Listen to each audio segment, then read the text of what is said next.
football now is so much inclusive, and you see families, all backgrounds and whatever, go in there and enjoying the game. It was like letting off steam, and also don't forget meeting friends and school friends. Yeah.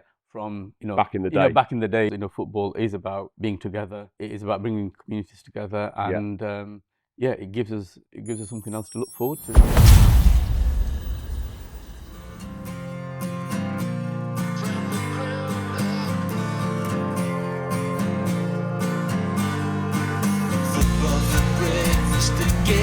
Today, crack the world's problems, then we're on our way. Welcome to Football for Breakfast, presented by OSS Security. I'm Jim Johnson, and our guest today helped organise the five-a-side tournaments that gave the British Bangladeshi community in Oldham a place to belong.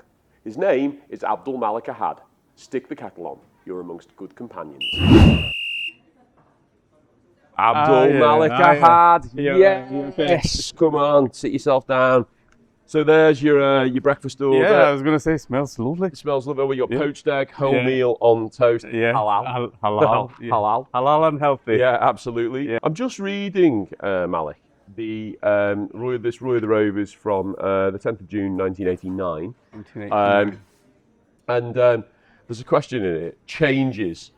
What do you think, Roy? Because of the proposals to alter the league setup yet again. Now, bearing in mind, this is 1989, so this is pre-Premier League. Yeah. Right? And he says, only one club relegated from the top division and 3 promoted from the second, etc. Now, I think this is really, really interesting because obviously the news that is permeating as we record this is Southampton getting accused of spying. Yeah, I saw something yesterday. I was like, well, how did that happen? But it's also happened in the 40th anniversary of the playoffs. Mm-hmm. But what's really interesting is the playoff final that goes into the Premier League is the richest prize in world football in terms of what it means to the winning club. So you can imagine that what's going on this. But this is over 30 years ago, and they were proposing alterations to the league setup. So what are we thinking? Playoffs, a good thing, bad thing? Not sure. I think it's a good thing.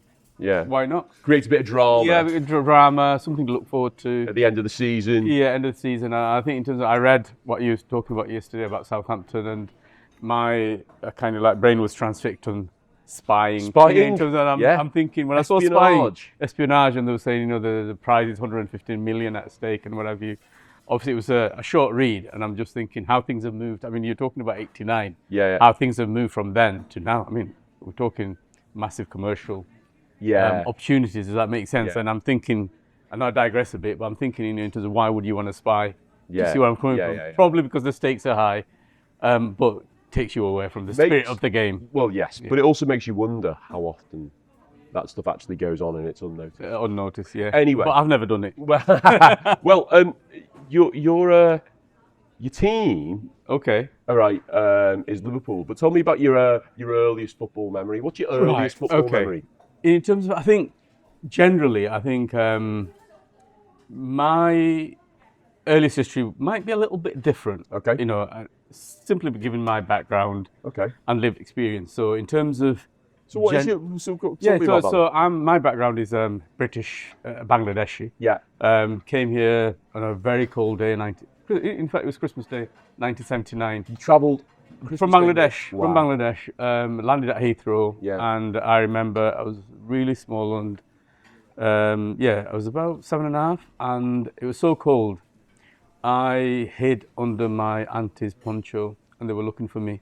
I was cold and shivering, so I remember that memory. Yeah. That's when we came. And then in terms of fast forward, football memories. Yeah. You see, the thing is, at that time, I know we can romanticize about football, and we do. Yeah. Things have completely changed to where we are now. Yeah. But I'm talking back in the early 80s.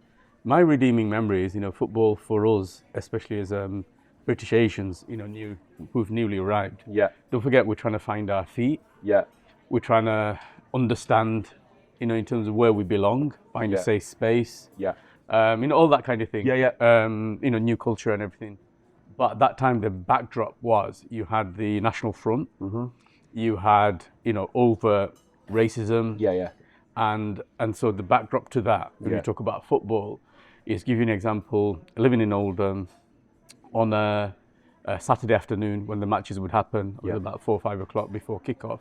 So the main thoroughfares, you'd know where I'm talking about, Featherstall Road. Yeah. The shops that were there, it was like the Wild Wild West. The shutters would come down before the matches because they knew that when the football fans, skinheads, National Front would kind of infiltrate. And it was quite synonymous with, violence. Violence. And then essentially, so the shutters would go down and we would never venture out. Right. And then, I remember one day, I kind of drifted off a bit. I was in my own world. I was about, 10. Okay. And then I was, walking past Featherstall Road, and all of a sudden I found myself in the middle of a group of football fans. Right. And white. White. Yeah. I mean, they were all white. Yeah. In terms of at that time, I can't recall a brown face. Right. In terms of local football matches. So I was there, and I'm thinking, I didn't know what was going on.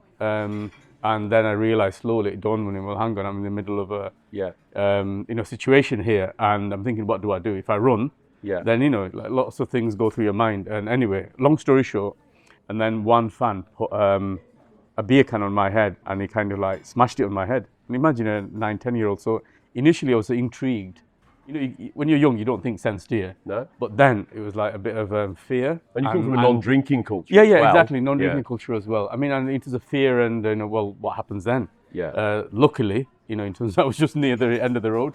I just legged it, as they say in Oldham. So that's the backdrop. So in terms of it was difficult then in that context. Yeah. So it was like fear, intimidation. Yeah. And so people preferred. When I say people of my ilk preferred to watch from home. Right. In terms of, look, the interest is massive in terms of in football, not just here. Yeah. Back abroad, where I come from, it's the national game.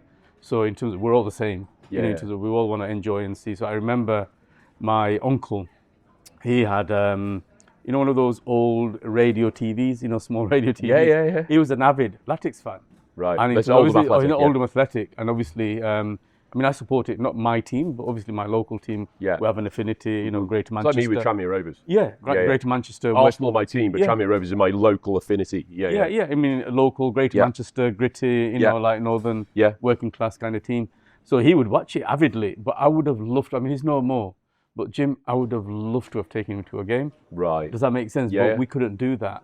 But the positive is it's completely changed now. Right. Football now is so much inclusive. Yeah. And you see families, of all, backgrounds and whatever going there and enjoying the game. It's interesting because the Kick It Out campaign, right, obviously is a lot to do with what happens on the pitch and in the stadiums, right? But the Kick It Out campaign and the Black Lives Matter campaign and those sort of things ostensibly stem from an anti-hate speech agenda and an inclusivity agenda. Now,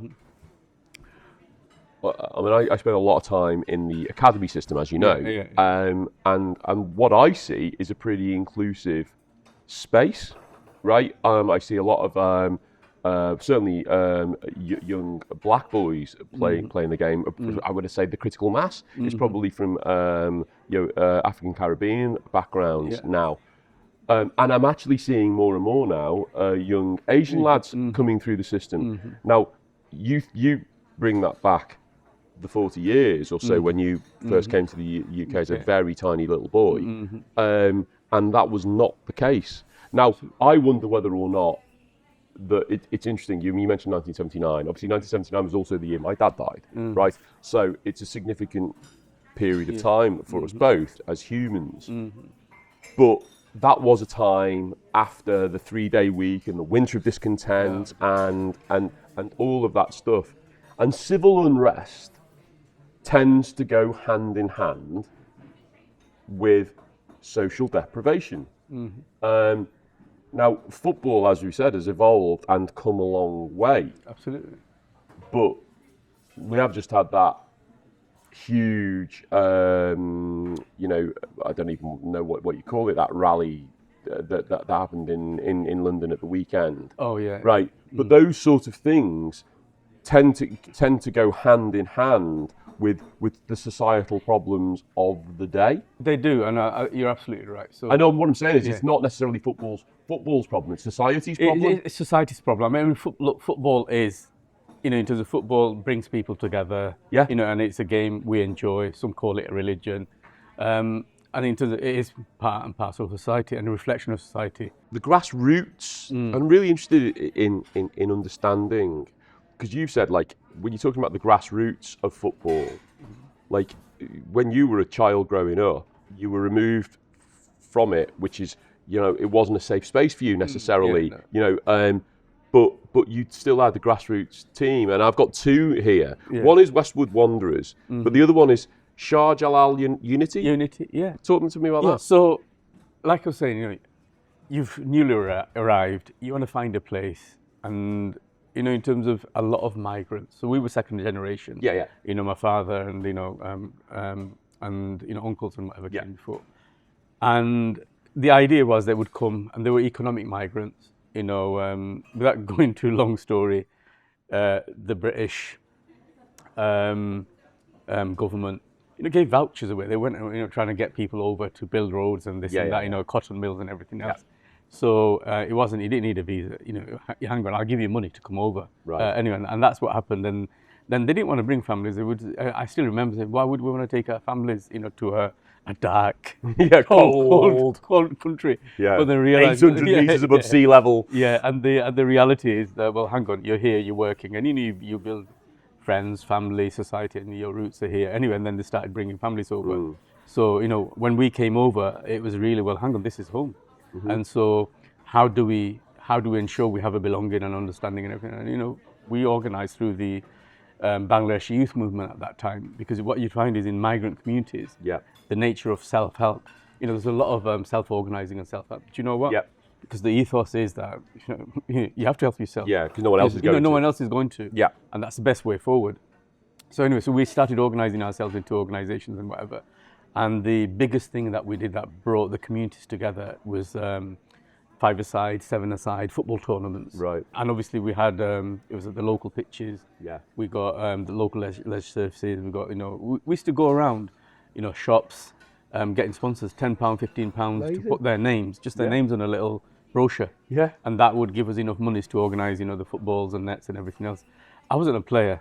Yeah. I'll be honest, I wasn't a player, and I think the reason why I wasn't a player is I saw a few friends who kind of like took really bad injuries. Yeah. That kind of put me up. But I was more of an organizer. Okay. A kind of like a community, youth engagement activist. So how these teams came about was at that time, through these 5-a-side, 7-a-side. So there were more than football tournaments. Yeah. They were about building confidence. They were about building skills. They were about friendships. Yeah. Networks. It was about finding yourself. And really, it was having a good time as young kids. Right. Because there wasn't really anything much. So from that, these small localized football teams came about, and their rivalry was fierce. It was, Westwood Wanderers and the Shah Jalal Unity, it would be, I would say it was fiercer than Liverpool and United, when we were at school. Right. Because, well, you live it. Yeah. You're actually, pitted against your own mates. Yeah. And you're actually living it, and they.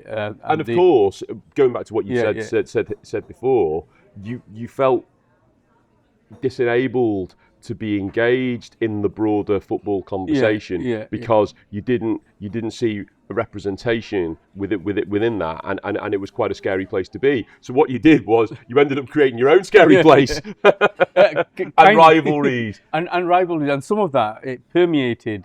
So in terms of we were saying, hang on, how did this group of friends join Shah Jalal Unity? Yeah. And how did this group of friends join Westwood Wanderers? Yeah. And then what you found was, sometimes there was like, schisms going back home, in terms of where they were from, into the regions from back home, and said, well, hang on, no, that's not going to work. Does that make sense? But there were some people saying, well, hang on, those people from that region should go here, those people from that region should go there. Right. In terms of they were looking at harking back at family relations and where they come from. So territorial rivalries from the home. Yeah, from back home in Bangladesh. So the motherland. From mother at that time that was coming in. So you had all of those, but from our point of view, you see, what we try to do is, be the organisers, try and bring people together. Yeah. So I was there at matches, in terms of, I only refereed once, and that was that. I think I played one match where I said, you know what, the safest place for me to be, without breaking my hands or legs or shins, would be a goalkeeper. Right. Yeah. And to go with goalie in as well. Yeah. So I did a goalie. I was all right, and then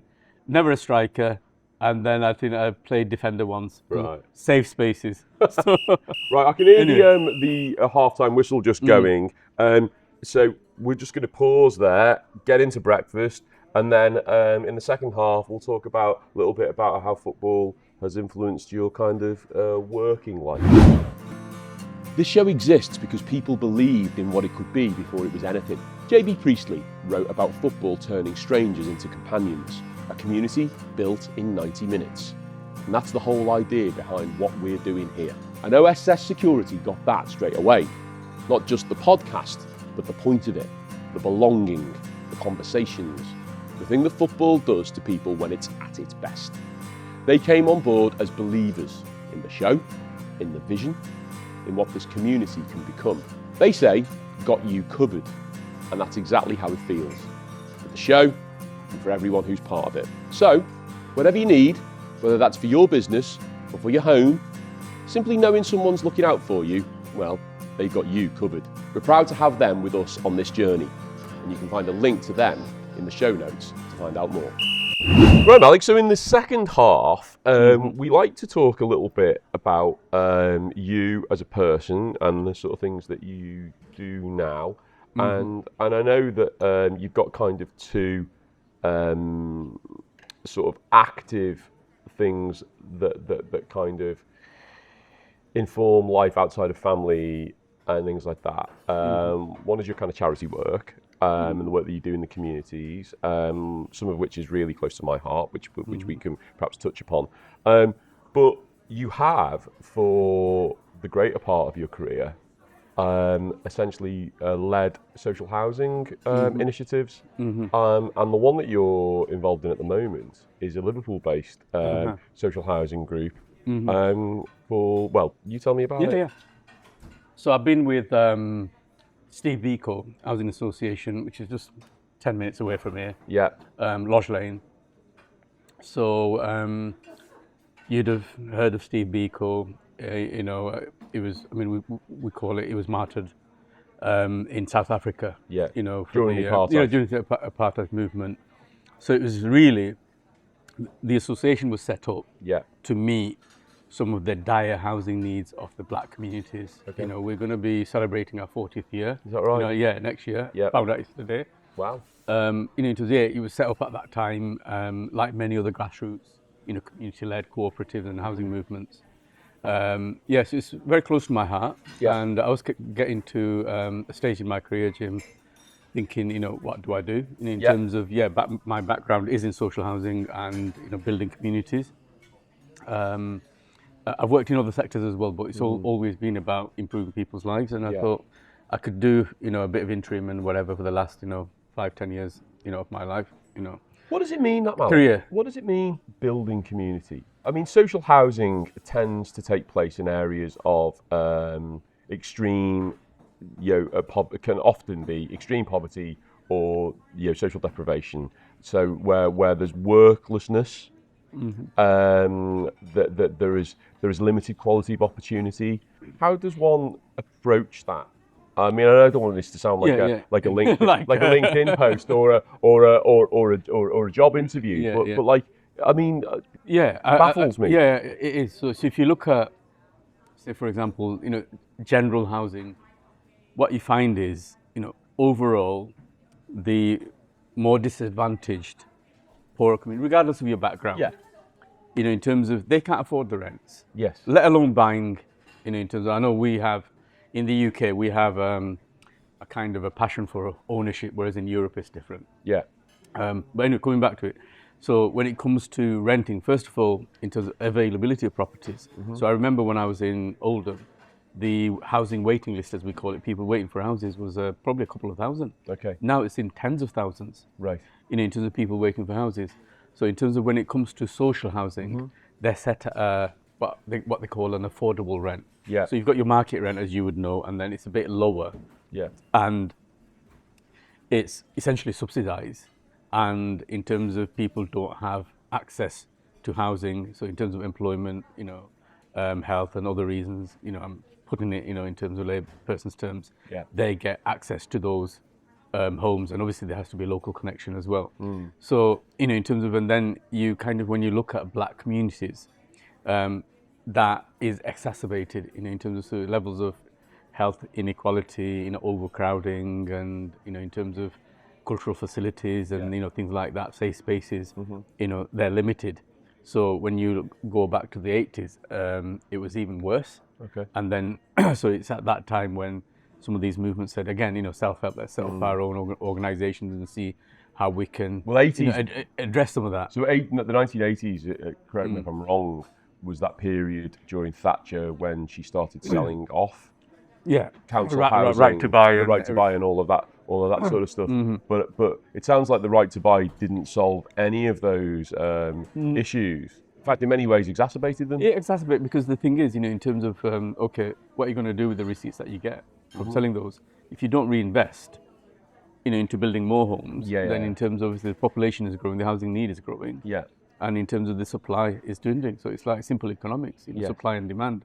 So coming back to, what I do now. So in terms of the reason why I went for Steve Biko, so I was looking at, what do I do? I can do a bit of interim and see off my, last however many years of my career. But then I thought, no, if I see anything small, meaningful, it doesn't have to be black and minority ethnic based housing association, but it has to be local, where I can do some work and see the changes that I can do immediately, and I suppose if not immediately, I can see it through, and I kind of like looked for a few roles, and then when Steve Biko came along, I mean, it's in the name, and the slogan is housing without racism, right? And in terms of, so we wear it on our colours, but the approach is inclusive. So you've got to be careful, because when you talk about diversity, if you take a kind of like an inward exclusive look, saying we're going to just focus on black and minority ethnic, you can focus on that, but you've got to be open to being inclusive overall, because you're working within a setting where there are people of other background and heritage. So I mean, if you look at Biko now, Steve Biko, or any other black and minority ethnic housing associations, the reality is that they still focus on certain demographic. Yes, of course. But it's open to everyone who's got a housing need. And people choose to come to those because they feel a bit more comfortable in terms of the housing needs, cultural needs, and other services wrapped around being met. And so it'll be naturally, when they look at, well, hang on, we've got a few housing associations, who should we go for? Assuming that they have the properties. So that's what I'm doing now at the moment in Liverpool. It's been 6 months, and there are challenges, because one of the things we have to do is grow. Because the housing need is massive. So so it's a supply and demand thing. I mean, the housing need is massive, but obviously we need the we need the financial headroom, as they call it. We need the money in order to. We need the land. We need to have, as a small organisation, you don't have the necessary technical skills and development teams and everything else. So we have to work in partnerships. So we're relying on the goodwill of bigger housing providers, the local authority and things like that. So a big part of what we do is about building partnerships and delivering through partnerships, but also we're more than housing. So giving our ethos and values and lived experience. So we work a lot around equality, diversity, inclusion, both at a practical level as well as a community level and policy level. So we work with the city region, the local authority. It's almost like activism. It is exactly activism, but it's activism both at a practical level, but also at a policy level as well, because you need to do that at a policy level in order for it to be sustainable. Does that make sense? Well, it does make sense, but one of the things that's clear to me is it relates back, I think, very much to your grassroots football story, and if you think about the little boy that arrived on Christmas Day 1979, freezing to death under his auntie's poncho, and then you think about the experience of that 10-year-old boy getting the beer can on the head by the skinhead, and then community building around the grassroots football tournaments and things like that. Essentially what you've done is you've built a set of skills through lived experience, totally relatable to the football story, because essentially what you've said there is you're building community like you were when you were doing those 5 and 7 side tournaments. It's a set of transferable skills, right? It is, but you asked the question, what does community building mean? Yes. And in terms of, I did say, remember when I started, in terms of, so my, football story is not entirely romantic. It's got the other, practical. It's practical experience. But when it comes to community building, one of the reasons why I went into housing first in Oldham, it was just after the disturbances in Oldham 2001. Yeah. And I was appointed as their community cohesion manager. Right. That's how I got into housing, although I'm a CEO now. And the reason I went into that is so community cohesion is not just about one community. No. So given my own experience, and it was a difficult thing. I could have easily said, hang on, my narrative is I am the victim, which I was. My narrative is, I'm being, but I knew that would take me on a different trajectory. So what I tried to do, when I looked at community, I always have, and that's what I mean by inclusive approach. In terms of, you've got to move beyond your own personal experience. And if you want to, if you like, make change, you have to look at it from a different leadership lens, in terms of for the whole community. Yeah. I'm not trying to say I was a community leader, but when you look at it from a, if you like, a bit more strategic leadership lens, then you realise, well, hang on, white working class communities in Fitton Hill, in Oldham, in Limeside, they're suffering from the same issues that your inner city, black communities, Asian communities are suffering. So what can we do in order to address the issues together? Can you see where I'm coming from? And that's when we did community building, community cohesion building, it was kind of like looking at everyone. So in terms of how football helped us build us, but the backdrop, like I said, I mean, if you look at whether it's the grassroots level work, whether you look at, in terms of, say, why did I support Liverpool? Well, when we were growing up in the 80s, it was Liverpool all the way. And I still remember, at our secondary school, in terms of, it was mixed, but in terms of students, it was mixed, but I would say half and half, Asian and half white. In terms of majority, we're from Manchester, Oldham, majority were Liverpool fans. We had a few United fans, and I still remember, I've got to get this in, I still remember we had a bit of a hill near where we were, and we used to beat the United fans lightly and roll them down the hill. Right. So that was the ritual after every match, into every Liverpool match. So that was the payback. And obviously, was like a kick around, or basically a bit of a kick around, rolling them down the hill, and then in terms of, Oldham is very hilly, right? So it was all for fun, yeah, and they'd take it, but obviously, and the only time they could give it us back is when they beat us at a game. So that was the deal, and obviously that was very rare. So in the 80s, in the 80s, very rare. And I think in terms of, in some ways, it's I can romanticize. Look, and here I am back in Liverpool. In terms of, and when I drive past, and I did another stint a few years back when I drive past Anfield. It kind of fills me with pride. That makes sense. Yes. So in terms of football, lots of memories, lots of things to share, and I don't know. Well, we bring we ask everyone to bring an artifact with them, and yours is really interesting. I can see it here. Do you mind if I pick it up? Yeah, sure. So it's linked to a football memory, and we do get a lot of Reds on football for breakfast, but we do film in Liverpool, so we will have to take it on the road to get a bit of diversity. We've just had a massive diversity conversation, and yet here's another Red Scouser, right? Although you are a Red Scouser from Oldham. What I'm holding up for those of you who aren't watching this or actually listening to it is a Liverpool Champions T-shirt. The most successful club in England, and it's got 20 on the Premier League. Now, I mean, talk about pissing on my chips. Like, we're recording this the morning that Arsenal have just won the Premier League title, and yet I am reminded once again in my home region of Merseyside that the dominant team are Liverpool. So talk me through, what's this about? So this is about celebrating after a long wait. Okay. So, as you'd know, we won Liverpool won the title after 30 odd years. Yeah. We couldn't celebrate. You couldn't? You were in COVID? Yeah, we were in COVID. You were in COVID. So, imagine we were saying those 10, 12, 13-year-old lads getting giddy. Yeah. We won in the 80s, 7, 8, I think it was 6 times, something like that. In the 80s? Yeah, in the 80s, Yeah. 7 times. And, the good old days. And then, in terms of been waiting for a win all this time.